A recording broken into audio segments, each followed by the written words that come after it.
Hi guys, welcome back to the part 4 of beauty and resilience. वेइजी के बार बार माफी मांगने पर भी जब वेलिंग उसके लिए गेट नहीं खोलती है तो वो गेट के बाहर बैठ जाती है।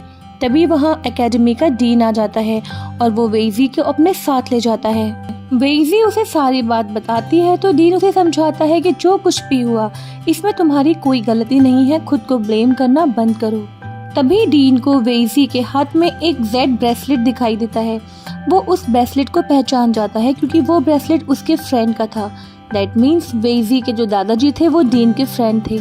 लेकिन वेइजी इस बात को छुपा जाती है और कहती है कि ये ब्रेसलेट उसे कहीं पड़ा हुआ मिला था। इसके बाद वो जल्दी ही वहाँ से भाग जाती है और एक जगह बैठकर उस ब्रेसलेट को देखने लगती है और अपने दादाजी को याद करने लगती है। तभी उसे अपना बचपन याद आता है कि किस तरह वो बचपन में अजीब सी हरकतें किया करती थी।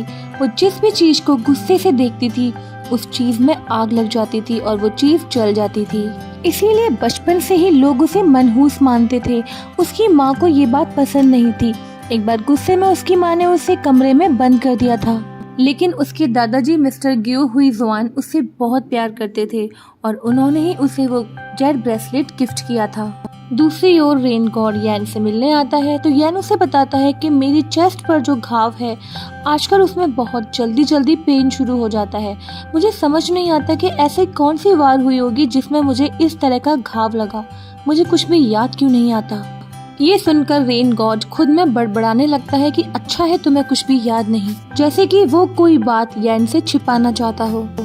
मिस्टर वेई को जब पता चलता है कि उनकी बेटी वेइलिंग पर डेमॉन्स ने अटैक किया है तो वो अपनी बेटियों को लेने के लिए वापस आ जाते हैं। लेकिन ये बात वेइलिंग को पसंद नहीं आती। वो अपने पापा को समझाती है कि बहुत जल्द मैं फोनिक्स बनने वाली हूँ, मेरे अंदर वो सारे साइंस हैं जो एक फोनिक्स के अंदर होते हैं, आप प्लीज मुझे मत लेके जाइए, ये मेरा सपना है। तो वेई उसकी कोई बात नहीं सुनते।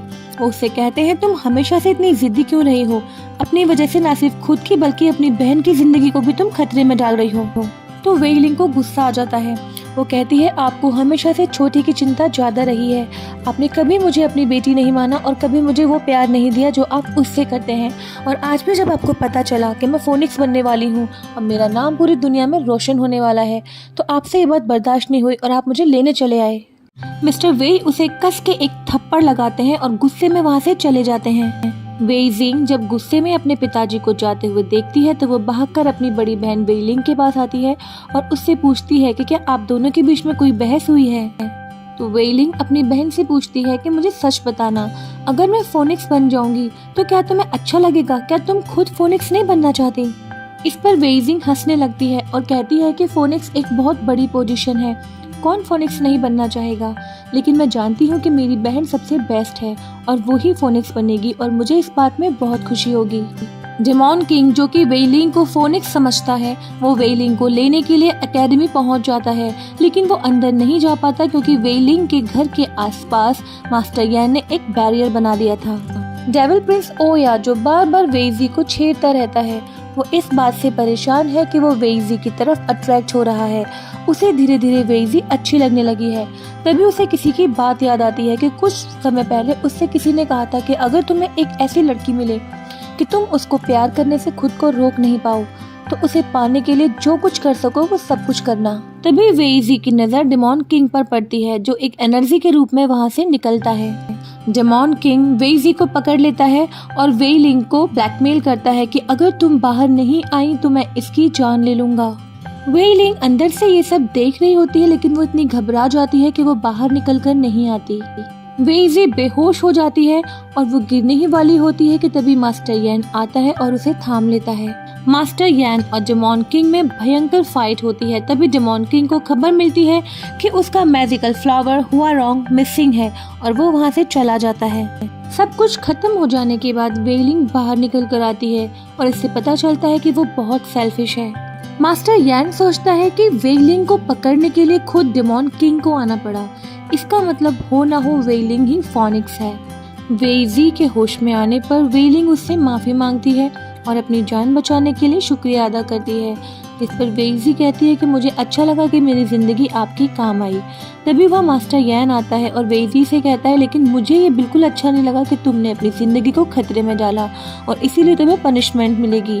तुम्हें 300 बार मैजिक की प्रैक्टिस करनी होगी। डेमोन किंग हुआरोंग को ढूंढने के लिए किचन गॉड के पास जाता है। किचन गॉड गलती से मशरूम्स के साथ हुआरोंग फ्लावर को भी ले आई थी और उसने गलती से उसे आग में डाल दिया। डेमोन किंग गुस्से में किचन गॉड की गर्दन पकड़ लेता है, लेकिन वो कहती है कि मैं तुम्हारे इस फ्लावर को बचा सकती हूँ। इंपीरियल एडवाइजर मिंग लैंग के फादर को लेटर लिखकर मिलने के लिए बुलाता है। मैजिक की प्रैक्टिस करते करते वेइजी थक जाती है और सो जाती है। तभी उसके पास ओया आता है और उसको स्मेल करने लगता है। तभी वेइजी की आंख खुल जाती है और वो ओया को खुद से दूर कर देती है। ओया उससे कहता है तुम फोनिक्स नहीं हो, फिर भी मैं तुम्हारी तरफ अट्रैक्ट क्यों हो रहा हूँ? क्यों तुम्हारे दुख से मुझे दुख होता है? तभी मास्टर यान वहाँ आ जाता है और ओया वहाँ से गायब हो जाता है। मास्टर यान वेइजी से पूछता है कि अभी यहाँ पर क्या हो रहा था। वेइजी बहाना बनाती है कि मेरे शोल्डर में बहुत पेन हो रहा है। मास्टर यान उसे दिखाने के लिए कहता है, लेकिन वेइजी उसे मना कर देती है। तभी मास्टर यान उसे एक मेडिसिन खाने के लिए देता है और साथ में एक लिक्विड पीने के लिए भी देता है। दूसरी ओर किचन गॉड हुआरोंग फ्लावर को ठीक करने के लिए टाओ के पास जाती है और टाओ को चालाकी से बेहोश करके थोड़ा सा रेस्टिंग सॉइल उससे ले लेती है। मास्टर यान जब वेइजी के प्रैक्टिस किए हुए मैजिक ट्रिक्स को पढ़ता है तो उसके चेहरे पर स्माइल आ जाती है। दूसरी ओर वेइजी गलती से वाइन पी लेती है और उसे नशा हो जाता है। नशे में वो डांस करने लगती है। घूमते घूमते वो गिरने ही वाली होती है कि वह मास्टर यान आ जाता है और उसे फिर से पकड़ लेता है। नशे में वेइजी मास्टर यान के कंधे पर सर रख के लेट जाती है और उससे कहती है कि क्या आपको भी ऐसा लगता है कि सबकी किस्मत पहले ही लिखी जा चुकी है? क्या मैं इस बात को बदल नहीं सकती कि बचपन से ही मैं मनहूस हूँ? उसकी ऐसी बातें सुन के मास्टर यान को बहुत दुख होता है। किचन गॉड रेस्टिंग सॉइल की हेल्प से हुआरोंग फ्लावर को बिल्कुल ठीक कर देती है, लेकिन फिर भी डेमोन किंग उसे कैद कर लेता है और उसे जाने नहीं देता। वो उसके पास आता है और उससे एक सवाल करता है, क्या हेवन का रेड सन गॉड ही एकेडमी में टीचर यान है? किचन गॉड सब कुछ जानते हुए भी डेमोन किंग को कुछ नहीं बताती। मास्टर यान और डीन मिड ऑटम पार्टी के बारे में डिस्कस करते हैं, जिसमें एकेडमी के सभी स्टूडेंट्स के साथ साथ उनके पेरेंट्स को भी बुलाया जाता है। लेकिन मास्टर यान डीन से इस बात की कंप्लेन करता है कि एकेडमी पर डेमोन किंग का हमला हुआ, लेकिन इंपीरियल एडवाइजर ने इस बारे में कुछ भी नहीं किया, बल्कि वो पार्टी के लिए स्टूडेंट के पेरेंट्स को भी बुलाना चाहते हैं, जबकि उन्होंने सेफ्टी का कोई अरेंजमेंट नहीं किया है। रेन गॉड मास्टर यान के पास आता है और उसे बताता है कि हमारी सिस्टर किचन गॉड ने फिर से एक हंगामा कर दिया है। एक तो वो गायब हो गई है, वो मिल नहीं रही है और उसने रेस्टिंग सॉइल भी चुराई थी, लेकिन क्यों? नेक्स्ट डे मास्टर यान एकेडमी में सभी स्टूडेंट को मिड ऑटम पार्टी के इनविटेशन देता है, जो उनकी फैमिली के लिए भी होते हैं। वेइजी जब अपना इनविटेशन पढ़ती है तो उसकी आंखों में आंसू आ जाते हैं, क्योंकि उसकी फैमिली में उसकी तरफ से आने वाला कोई नहीं था। वो अपने इनविटेशन को वहीं रख के चली जाती है। वेई लिंग मिड ऑटम पार्टी और मिड ऑटम एग्जाम के लिए बुक्स पढ़ रही होती है और ओया का ध्यान उसकी तरफ होता है, लेकिन वो सोचता है कि अगर ये फोनिक्स बर्ड है तो मेरा अट्रैक्शन इसकी तरफ होना चाहिए, लेकिन मुझे इससे अट्रैक्शन क्यों नहीं होता। डीन वेइजी का छोड़ा हुआ इनविटेशन कार्ड लेकर उसके पास जाता है और कहता है शायद ये तुम्हारा है। वेइजी उससे बहाना बनाती है कि हाँ, मैं इसे गलती से भूल गई थी और वैसे भी मेरी फैमिली से पार्टी में आने वाला कोई भी नहीं है, क्योंकि मेरी मम्मी की तबीयत खराब रहती है। इंपीरियल एडवाइजर मिंग लैंग के फादर से मिलता है और उसे बताता है कि बेशक वेई लिंग तुम्हारे बेटे से ज्यादा टैलेंटेड है, लेकिन मैं मिंग लैंग को आगे बढ़ाना चाहता हूँ और उसे ही फोनिक्स अपॉइंट करना चाहता हूँ। इसके बाद मिंग लैंग का फादर अपने बेटे से मिलने जाता है तो मिंग लैंग उससे वेई लिंग की बहुत तारीफ करता है और ऐसा लगता है जैसे कि मिंग लैंग वेई लिंग से प्यार करने लगा है। लेकिन उसका फादर उसे समझाता है कि तुम लोगों की दोस्ती तक तो ठीक है, लेकिन उससे आगे सोचना छोड़ दो, तुम एक फोनिक्स बनने की कोशिश करो। तो मिंग लैंग इस बात से थोड़ा परेशान होता है और अपनी पुरानी फ्रेंड वेइजी से मिलने जाता है, जिससे वो सबके सामने नहीं मिल पाता। वो वेइजी को थोड़े से राइस केक भी गिफ्ट करता है और उसे बताता है कि मेरे पिता वेई लिंग को पसंद नहीं करते। लेकिन वेइजी ऐसे कहती है कि मुझे इस रिश्ते में कोई कमी दिखाई नहीं देती है। वेई लिंग के लिए अगर कोई परफेक्ट है तो वो तुम हो। तभी वेइजिंग उन दोनों को इस तरह से बातें करता हुआ देख लेती है। वेइजिंग भी मिंग लैंग को पसंद करती है, लेकिन वो गलत समझ लेती है। उसे लगता है कि मिंग लैंग और वेइजी के बीच में कुछ चल रहा है। वेइजी उन राइस केक को लेकर और इनविटेशन को लेकर अपने घर जाती है और अपनी माँ को सब कुछ बताती है, लेकिन उन्हें ये बात पसंद नहीं आती। वो वेइजी से कहती है कि तुम क्यों हम सबकी जान लेना चाहती हो? तुम अच्छी तरह से जानती हो कि इतने सालों से हम लोग सबसे छुप रहे हैं। और वो गुस्से में वेइजी को रूम में बंद कर देती है। अभी वहाँ एकेडमी का डीन आ जाता है और जब वो वेइजी की माँ से मिलता है तो वो उसे पहचान लेता है, क्योंकि वो वेइजी की माँ से और उसकी पूरी फैमिली से पहले भी मिल चुका है। वेइजी के दादाजी गुचैंग के गवर्नर थे और तब इनकी फैमिली बहुत अच्छी हुआ करती थी।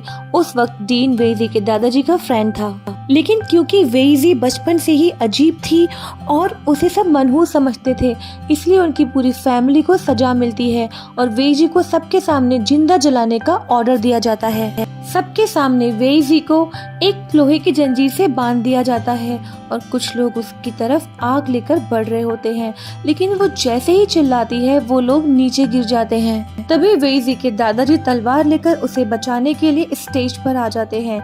इसके साथ ही वेइजी का फादर भी उसे बचाने के लिए आ जाता है, लेकिन दोनों ही उसको बचाने की कोशिश में मारे जाते हैं।